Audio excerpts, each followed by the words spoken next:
as I said, the JCP is now more open than it was before, but that doesn't mean that we're done. So we still want to hear more feedback from the community in terms of what else we can do to be constantly responding to the needs of you, the Java developers. So if you have more things that you'd like to see, please let me know.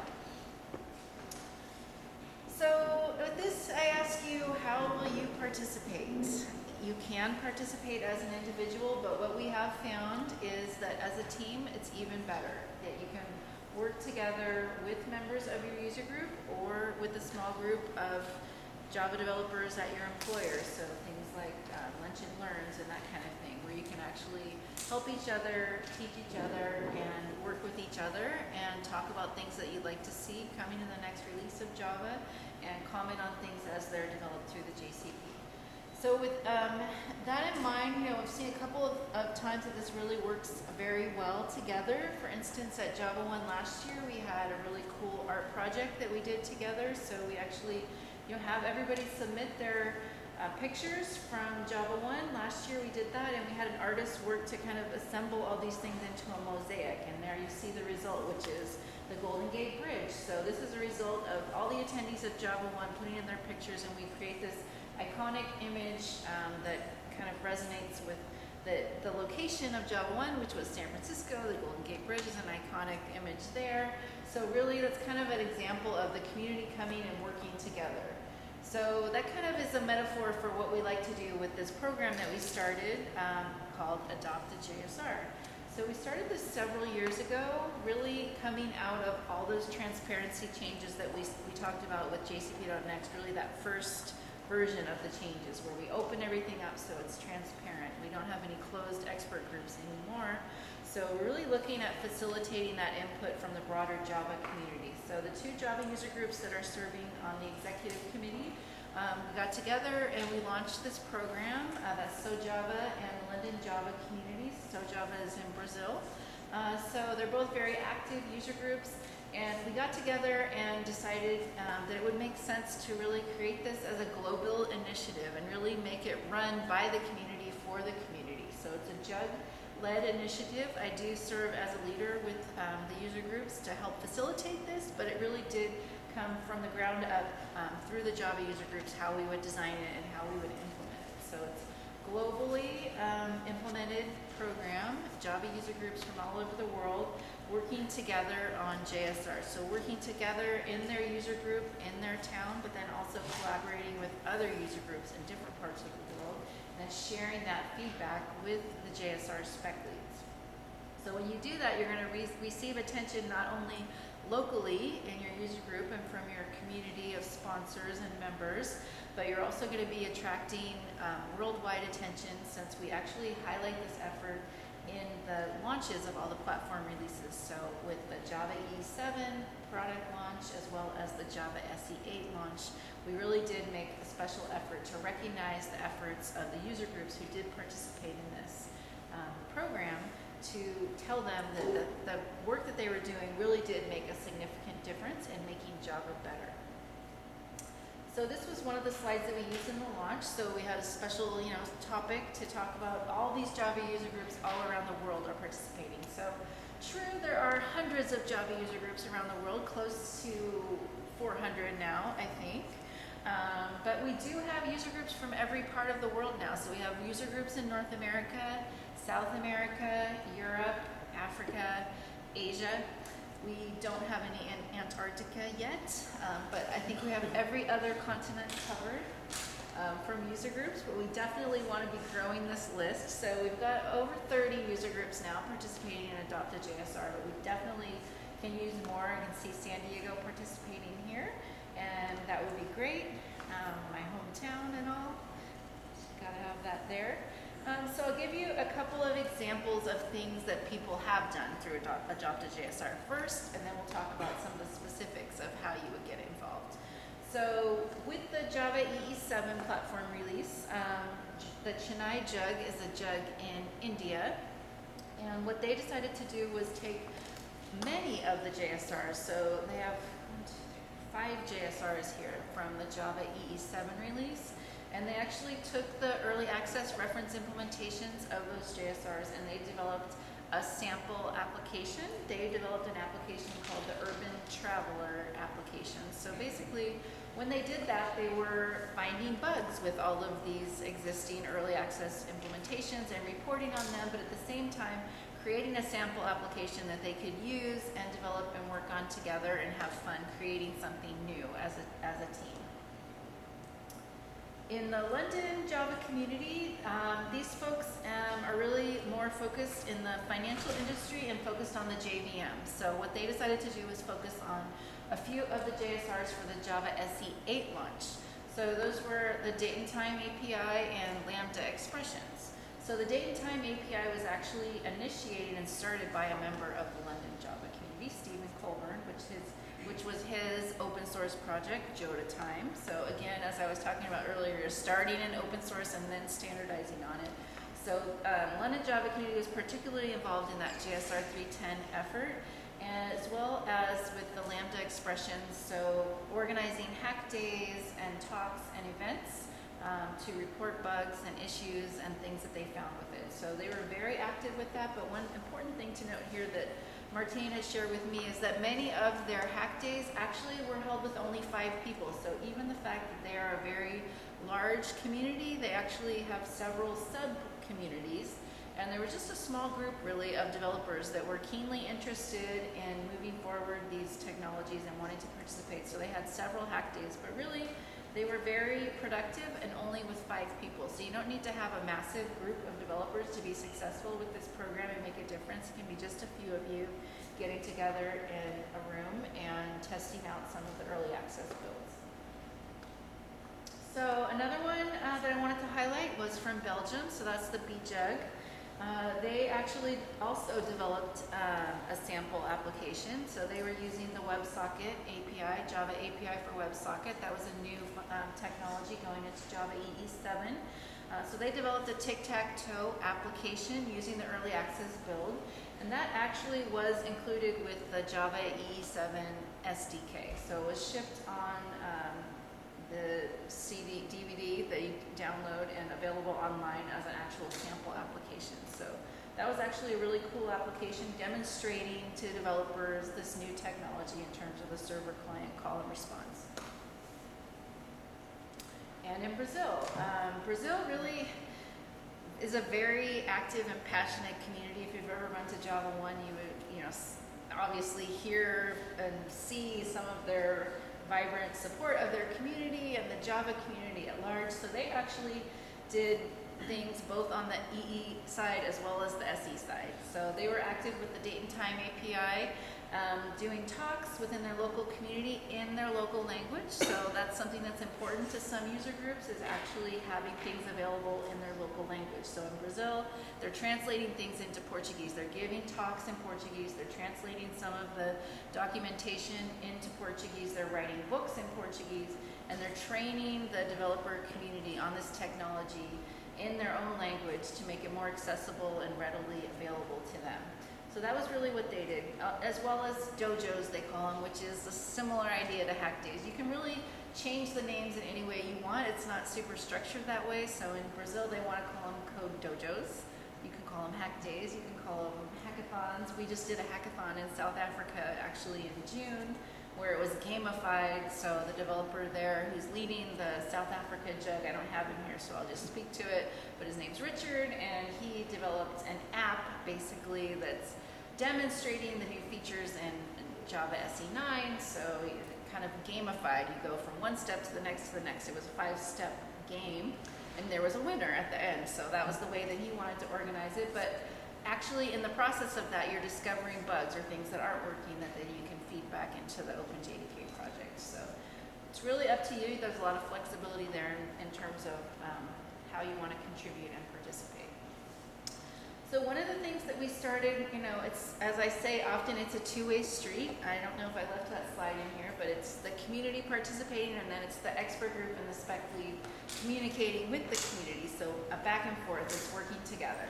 So I think from the side of Oracle, what they did on the Java EE team is they actually developed a community survey early on before they actually even submitted any JSRs. They took this as a way that we can get more involved with the community and as an activity as part of Adopt-a-JSR, we can actually run a survey and ask the community what are some of the things that they want to see in the next version of Java EE, because as we develop one release of a Java platform, we typically start to think about the next one immediately thereafter, regardless of whether there's any adoption. That's just something that currently happens, you know, in the community. You're always thinking about the next thing. So we started to think about what's going to be in Java EE 8. So we did a survey. We got over 4,000 responses to this survey, and I think what's something that's really interesting in talking to the Java EE team and the spec leads who have served on that in the past is that the responses from the community were actually different than the things they were planning to submit as JSRs for the Java EE 8 platform JSR. These were things that they did not expect. For instance, an MVC API for Java. That was not something that was ever in the plans or something that anyone thought that the Java community would want, but actually it was one of the top responses. It received close to 8% of responses, which is actually one of the highest responses from the community. So some of the other things that were submitted that, you know, maybe were more expected, JSON bindings, that didn't make it into Java EE 7, so clearly we want to have a Java API for JSON bindings. That's something that had been missing. And JCache, of course, you know, the forever decade-long JSR that just finished, but unfortunately missed the Java EE 7 timeframe. Developers want that, so that's final now. The JSR is final now. It's JSR 107, but you know, people at that time, I think it wasn't quite final yet, so people were asking for it. And then the other thing people were asking for was a security JSR, so that's something that was submitted as well as a JSR as a result of this survey that the community participated in. So that's the first part. So how can you get involved in this Adopt-a-JSR effort? That's what I'll tell you about first. So Adopt-a-JSR.org is the website. We have a wiki developed there. So we've actually just last week migrated this Adopt-a-JSR.org wiki over to the community spaces. But it should redirect you, so don't be alarmed if it doesn't look like this. It's just basically we moved all of the content to a new wiki platform, but if you go adopt-a-JSR.org, it will redirect you. So basically what you can find here is a mailing list, so you can subscribe to the mailing list. This is a mailing list for Java user groups that want to participate in Adopt-a-JSR. I'm also a member of that group. So actually what we do there is we share when there are new JSRs submitted, when there are new drafts submitted, when spec leads are looking for feedback on certain things. And then I ask people to share, if you're interested in participating, let me know. And then also on this page, you can share what you're doing. And if you have translations that you want to make available to the community, we have a spot for you to do that there. But the first step then would be going there, signing up for the mailing list, and then pick your JSR. So you can go to this URL I have here on this slide, which is showing active JSRs. So these are things that have been active in the last year. So most of these JSRs are EE related, Java EE 8 related, so starting with the platform JSR, JSR 366, and then all the component JSRs on the left-hand side there that fall underneath it, in addition to the first three over on the right-hand side. So those are the new JSRs that were submitted. And then we also have a standalone JSR, which is units of measurement. So if you're interested in the Internet of Things space, that is a JSR looking to define some of those things that would be helpful for those embedded type of devices and platforms. And then we have the Java module system, so that's targeted to be part of Java 9, as well as the portlet bridge for JSF, so again an EE related JSR, and then the release contents for Java 9 has been recently submitted. So those are your choices, and you can pick multiple JSRs. As I showed you earlier, some groups did pick multiple JSRs, some picked one. It's up to you. What you can do, no matter which JSR you pick, you can go to that JSR page. So jcp.org is where you would go to read what's going on with that JSR. So you go by number and enter it in the search box. Every JSR has a page that looks like this. So up at the top, you'd have the latest downloads. So those are the drafts. And then right underneath that, you can see expert group transparency. So that's where you'd have the links to the public discussion as well as the issue tracker. So those would be, primary things that you would want to use. Take a look at the discussion, see what's being discussed. Primarily that's the expert group discussing with each other things that they're interested in doing, but as I mentioned, we want to get developers who aren't part of the expert group actually participating and sharing their feedback in that discussion as well. And then the same thing with the issue tracker. So the JSRs are heavily utilizing the issue tracker to track features as well as bugs, so you can go ahead and comment on the issue tracker as well. But if you go further down, basically you can read, this is what the JSR is, this is the need we're trying to fill, these are some of the things that we're looking to do with this JSR, as well as the proposed schedule. So that's all available there as the kind of like the home page of the JSR. Two-way street, so let the spec lead know you're interested in this JSR and let the mailing list know that you're interested in adopting this JSR, and that way I can kind of help you bridge the gap with both the spec leads as well as with other user groups. So like in January we did a joint call with the JSF spec lead, and I was in Orlando, so the Orlando group was interested, and then the Senegal jug, so you know, 3 people, we kind of all got together and discussed it. So that saves everybody time. And it also gives multiple viewpoints at the same time. So you're hearing from the spec lead who's sharing the viewpoint of the expert group, from a group in the US, as well as from a group in Africa. So you really can accomplish a lot by having that communication open, and all sides are welcome to do that. So decide on what you're going to do would be the next step. So many of the spec leads have actually put together some things that they're interested in having help with. I'm going to talk later about, for the SE side, where you find that. For EE, there's a page called glassfish.org/Adopt-a-JSR. That's what this looks like, and basically it's a link to each of those JSR's pages with some things on what the JSRs are looking for. Most of them are looking for use cases and requirements to start with, and then looking for people to download the early access build and provide comments and feedback on existing bugs that are filed in the issue tracker. So those are things that are helpful now, but some have some specific things that are listed there. Once you decide, you enter your activity in the Wiki matrix so that we can see who is working on multiple JSRs, so we can help you coordinate with each other. And then start following the discussions and commenting on them. So here's an example of someone participating on the JSF spec and actually filling out a jira. And as I tell people, sometimes it's helpful just tag it Adopt-a-JSR, and that way people will know. So that's how we can be able to highlight you in the launch, is by going back and having the spec lead look at the issue tracker, because as I go through the process, I'm always asking the spec leads, did anyone participate on your JSR through Adopt-a-JSR? And I found that that's often hard to track back. So I ask you to actually tag it in the issue tracker Adopt-a-JSR. And that will make my job easier and make it easier for you to get the credit and recognition for the efforts that you do. Now, a lot of the spec leads actually like to follow this SSCCC format for bugs. Many of the user groups I go to have never heard of this. Anybody heard of this? You can go to SSCCE.org, which I did, and where I got this description here, which will give you a lot more detail about it. But basically, it's telling you a way to write a bug that will be easier for the leads to understand. So it's short, self-contained, correct, compilable example. So as much as you can, try to follow these standards, and short, small, self-contained, correct, compilable, and an example. That's helpful. Okay, we also have a GitHub organization. So the GitHub organization has some resources. So if you decide you want to run a hack day, like for instance, the gamified hack day for Java 9 is available on this website. So it's called a gamified hackathon.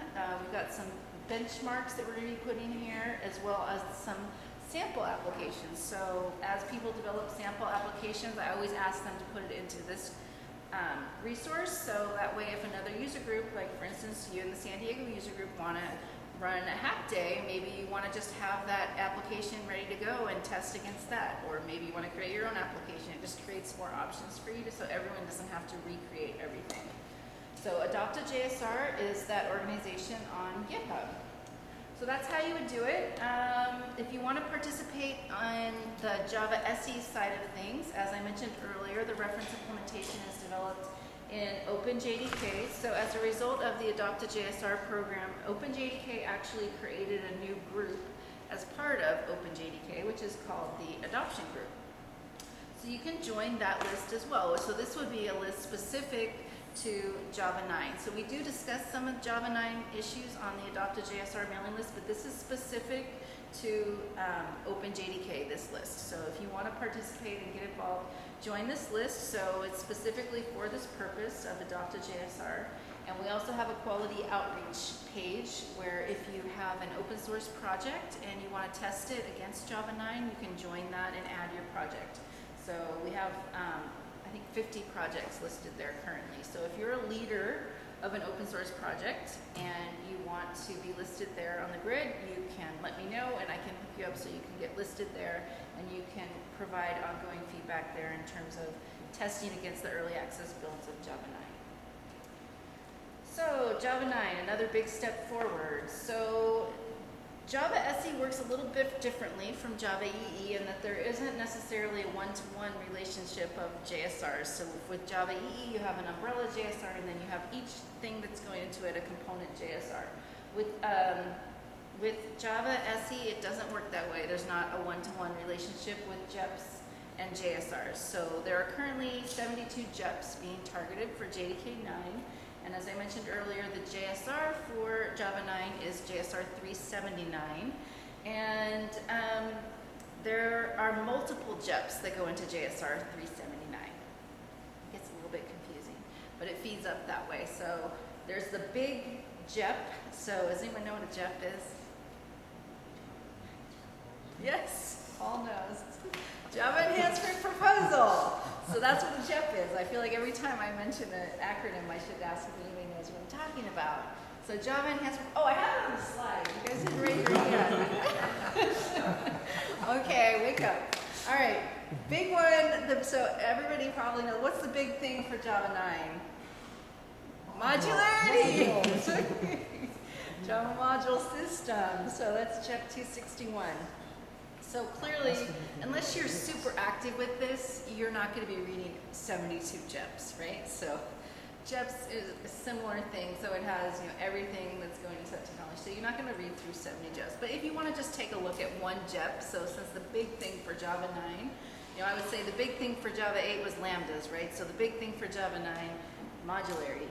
So take a look at JEP 261 and read up about that and see what's coming. So basically, if you haven't heard of modularity, it's also called Project Jigsaw. So just to make it a little bit more confusing, same thing.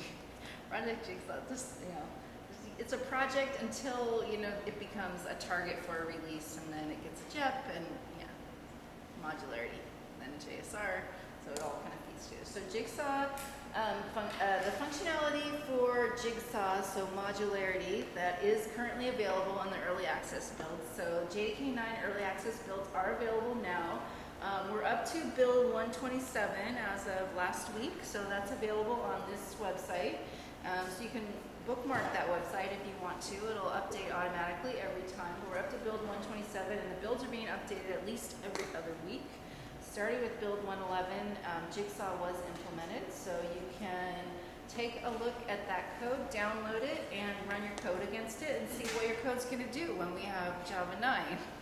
And you'll find that really interesting. So we actually did that in a few user groups this year. So we did that in Chicago as well as in South Africa. We actually asked people to bring their laptop and run their code against the latest build, and discovered, unsurprisingly, that oftentimes, it didn't work. So we actually fed some feedback into that adoption list. So just kind of showing how it works. Basically subscribe to the list, download the code, run your code against the early access, see what happens, and then report your issues to the early access, the adoption list.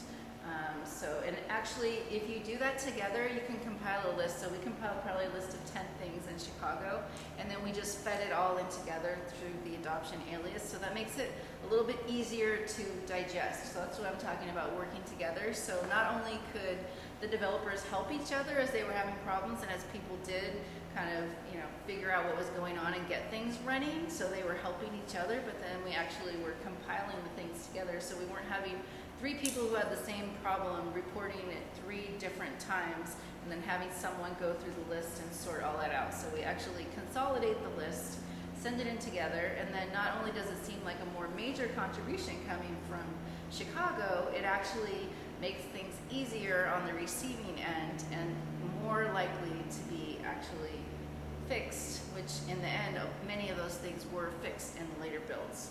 So it's really an example of how it works. So if you want to get started with that, this is a longer URL that I have on the next page. So this is the outreach page.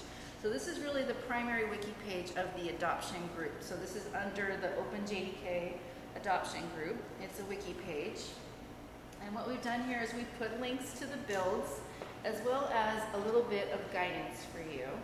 So we broke it down into, as we have the new builds and as new things are implemented, we try to keep this updated in terms of changes that might affect your code. So if you're having your hack day together or you're doing this on your own, these are some of the things that were added that might affect your code. So things that have been added, and then we have another category which are, these are some of the things that have been changed with these builds. This is something that might affect your code, and then links to those things. And then these are some of the things that were removed. So, and then again, more detail about each of those things and how it might impact your code. So that makes it a little bit easier for you to troubleshoot things. And then at the end, there's a section of basically talking about what I just talked about, which is what do you do now? So I've run all my code and I have some feedback, and what do I do with it? So feedback there in terms of where to send it to the list. So I encourage you to actually think about running one of these hack days, whether it's for the server side and the EE technologies, one of those JSRs, or for a JDK 9 hack day. We definitely need your help. As I mentioned earlier, we still have 6 months at least before JDK 9 is released. We actually can do a significant amount of good for the community, as well as increase your skills in your user group and get ready for the next release of Java 9. Lots of changes with modularity. So I think we're still getting a handle on what those changes are going to look like in the community. And again, as I mentioned, you can have fun. This is a group we had in London actually last year. So as I mentioned, only 5 people there, right? 1, 2, oh, look at all the Tommy Tribe shirts there. 1, 2, 3, 4, 5 guys. So I'm with Antoine, who's the spec lead for CDI. And yeah, I was there too. Well, I don't have to be there to make it work. You can do it without me. Have fun. You're always welcome to San Diego. I can come back too. Yeah, if you have a hack day and you want me to come, I come to San Diego several times a year, so let me know. All right. Paul already mentioned Java 1. We have lots of JCP activities at Java 1. If you want to participate in any of these, let me know. We'll be having a barbecue Friday night, a big Java 1 for Kids Day, which I always help out with. It's lots of fun. If you want to help with that, let me know.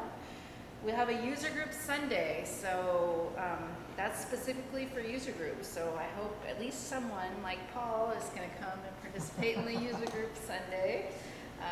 And we have our annual JCP party, which is, I try to be humble, but the best party of Java 1, many say.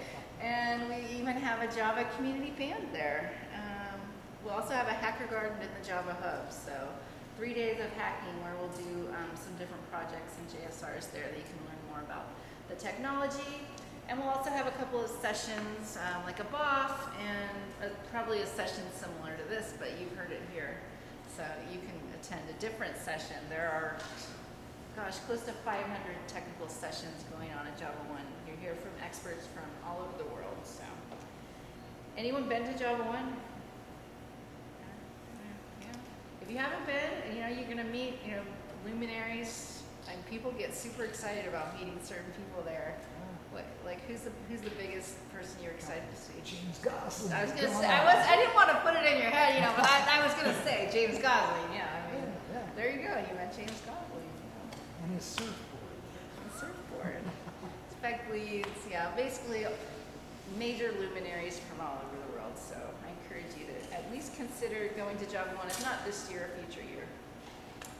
And some links for getting involved. So again, how to join, the main page, as well as Adopt-a-JSR page. And the GitHub page for Adopt-a-JSR, there's also a mailing list you can join. And the IRC channel for Adopt-a-JSR is manned usually by someone in London, the London Java community. our team will usually respond on IRC if you have questions about Adopt-a-JSR. So remember, if you want to go far, go together. We need you to participate in the future of Java and to continue to make Java great. So that's, I believe, the end of my presentation. Any questions I can take before we do the informal? Yeah. How do you prevent IPRs from infiltrating the JSRs? IPRs from infiltrating. IPR, can you expand on that? Yeah, I know what IPR is. I just still don't understand the question. Every time you have something that's called standards or something that's going to be used by a big community, there's always people who try to push in their patents Oh yeah, so into the standards so that they can then go out after companies for infringing on a patent. yeah, so that's why we have the membership agreement, the JSPA. So if you want to be part of the expert group, you have to sign the JSPA. That's the long agreement. That's the 12-page agreement, and that deals with specifically intellectual property rights or IPR patents and those kind of things. And so if you want to be on the expert group, you have to sign the JSPA. Everyone signs the same agreement, and it covers all of those things. So that if you're on the expert group and you want to contribute intellectual property, you have to have signed that agreement, and everyone signs the same agreement that covers all of it. So that's how, when I talked about, when we talk about changing the JCP and broadening the membership, we want to do that, but at the same time, we have to balance it with protecting that and making sure everybody has the appropriate agreement so that we can protect the intellectual property and ensure that the implementations that Java developers are using are safe for them to use and free of any infringements. I was going to say, would you like to go live to the JCP site? Go live? Yeah, Okay. and drill down into Okay. Any other JSRs? questions? I'm not on the Wi-Fi. Are you? You want to do it on your screen? Okay.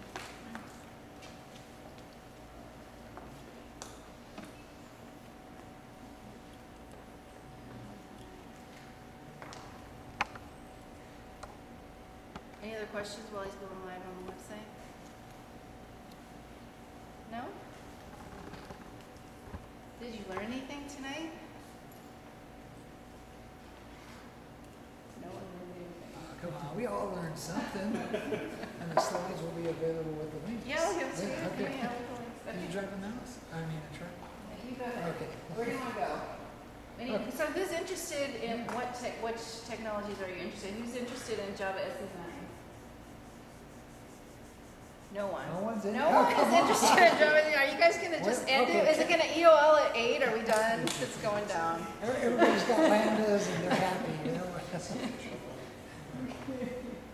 So, all right. Anybody? Okay. What about, like, for instance, JSON bindings? That was a really popular one. Yeah, JSON bindings. We can go to 367. I opened the box and I put it in the box. Where's your? Where is it? Oh, how can you do that? You're going. Okay. Over here. All right. I'm gonna go to the box. Okay. All right. Okay. And you're over here. 367. Okay. All right. So he says JSON bindings. There it is. You want to drive this now? Because I don't. Okay. All right. So basically, that's JSR 367. So you can see up in the box, it has a scheduled preview ballot. So that's when the EC is going to vote on it. But right now, it's in public review. But even if it wasn't in an open public review, just download the latest one and comment on it. It doesn't matter if the period is over. You can still provide comments on an ongoing basis. It's really just to make sure that the JSR has the required numbers of public reviews. You can provide content confidently. So basically, that's where you would download the spec, the latest draft, if you wanted to, right there where it says download. Yeah. Okay? So there's the spec. Yeah. You have to accept the license. It's a click-through spec license. And then you download it. Yeah.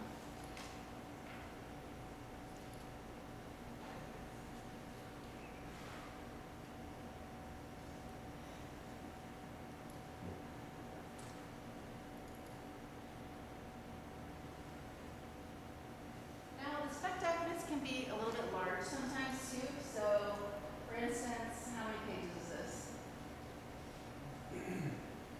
24 pages. So you don't have to read the whole 24 pages. That's the other thing that I tell people is that you can, if there's just one section that you want to comment on, just provide that in your feedback. I'm commenting on the support section or whatever. You don't have to read the entire thing. You're more than welcome to and provide your overall feedback, but you don't have to read the whole thing. So that's the spec document, and then you can also, there should be, if you go back to the JSR page, if you go to the public project page, there you're going to find links to the source and the reference implementation. So for a JSR that's a little bit further along, like this one in public review, there will almost always be an early access reference implementation. So we don't specify when you have to have your reference implementation available, but by the time you get to public review, I have not seen a JSR that doesn't have an early access reference implementation. So you can go to the project page and find that. So Eclipse link is the actual reference implementation for JSON binding, so taking you there, where you just were. Yeah. It also has a mirror on GitHub. Most of the JSRs now have mirrors on GitHub, so that's what the other link was underneath that on the project page. Bounce around. Oh, it's okay. Okay. If you go back to the that one, yeah, let me tell you my son. Go back on no? Oh, there. Okay. Mirror on GitHub should be there. Yeah. So if you wanted to, if it's easier for you, you want to have it download from GitHub, that's usually an option. Okay. So basically you would download it and then you would provide your comments. It has down there feedback and contributions, send it to the mailing list. Some of them say put it on the issue tracker, so you just have to basically, that's what the communication is there for, to give the spec lead, the expert group what they're asking for. So oftentimes I've asked them to, be specific. What areas do you want feedback on? So if you have a particular area that you really want people to give you feedback on, provide it there. So you can find that here on the project page. Any particular requests from the spec lead? If you want to, also, if you were looking for more guidance, you could feel free to just send it on the mailing list. I want to participate, but what areas are you really looking for feedback on? Just to give me a little bit more guidance. That might be helpful. Is there a particular JSR anyone was interested in? Just say that maybe apart from the modularity and the JSON binding, other things are for JDK 9. For JDK 9, let's go to the OpenJDK page. Oh yeah, OpenJDK. I have that. Yeah, that'll be fine. OpenJDK and then go to the adoption.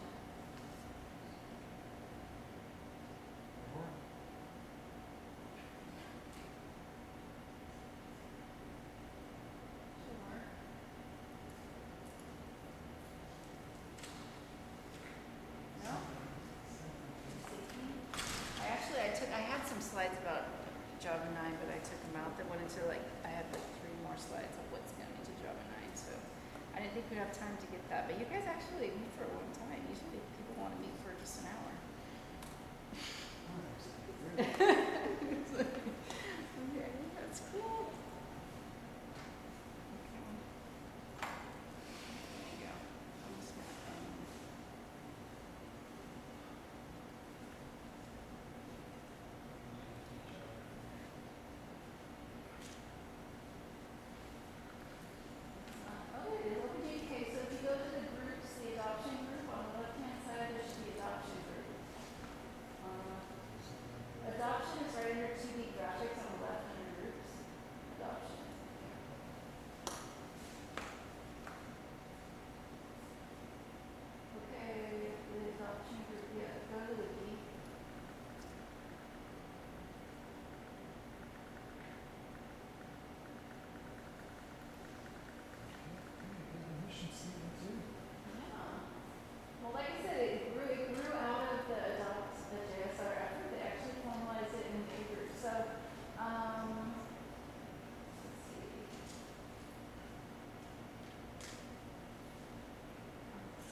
process API updates.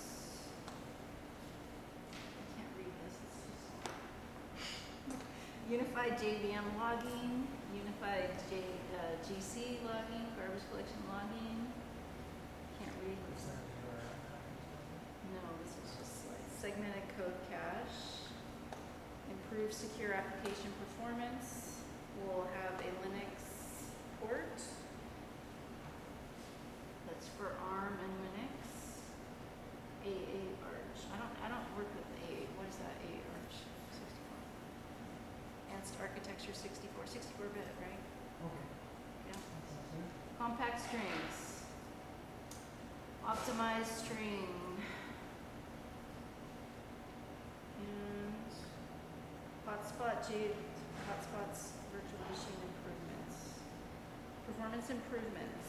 There's several jobs under performance improvements, like compact strings, segmented code cache, improve secure application performance.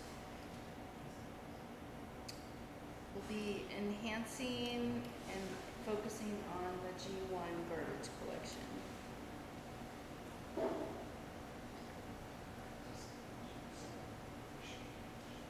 Yeah.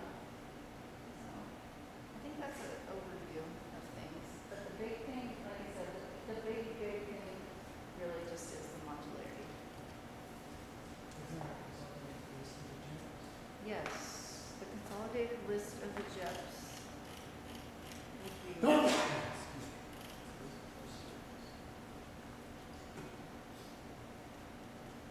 There's a paragraph further down that said that you can find all the gems in a certain place. No?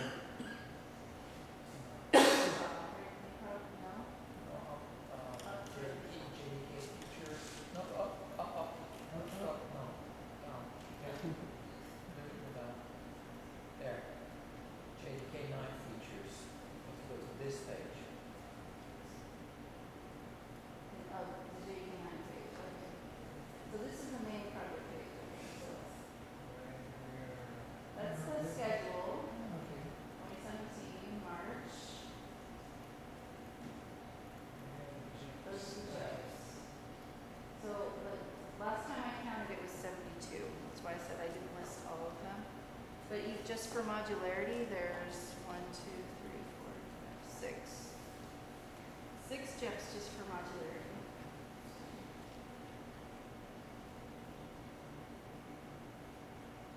Oh, deprecate the Adopt-a-JSR. That was a newly added one. I know people were excited about that. Everybody knows the applet is going away? Yeah. That's the latest one. That was just announced a couple months ago in April, I think. Hotspot C++ needs this. I'm not sure if I can move that one back.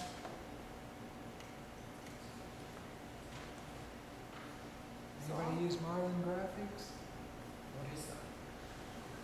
Oh, you would ask. Marlin Graphics.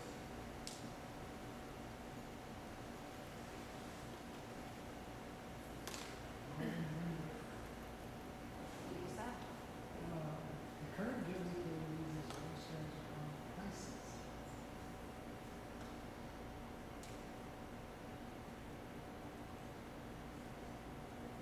So basically, it said earlier that that's closed, so I think they've already put it into the build. So if you want to check that out, you seem to know what that is. So. No, I just figured that's. Oh, okay. All right. So it's been delivered, so that means we've already implemented into the early access build. It doesn't mean it's finished, it just means that it's there for you to try out.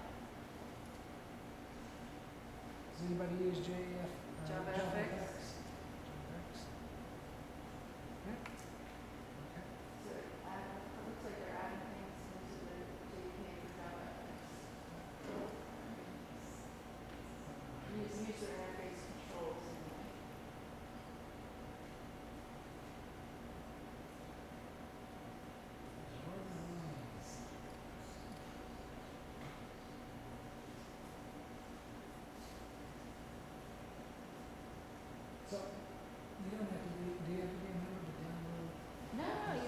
remember. Just sign out and download it. And Yeah, you can download it, yeah.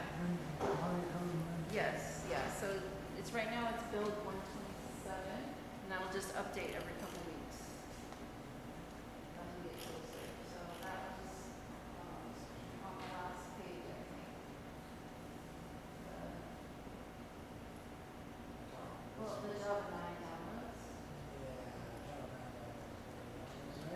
was over on JDK environment. Probably that first one.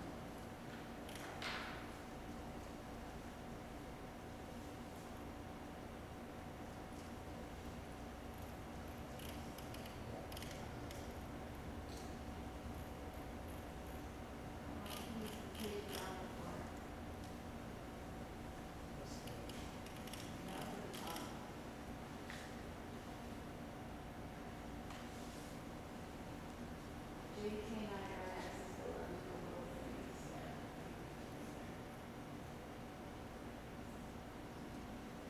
JDK 9.java and .json, that's in my slides. So, Here we go. 127, so. You accept the license and then download. You don't have to log in first. You can download that and just see what happens. Great. Well, thank you again, Heather. Were there any other questions?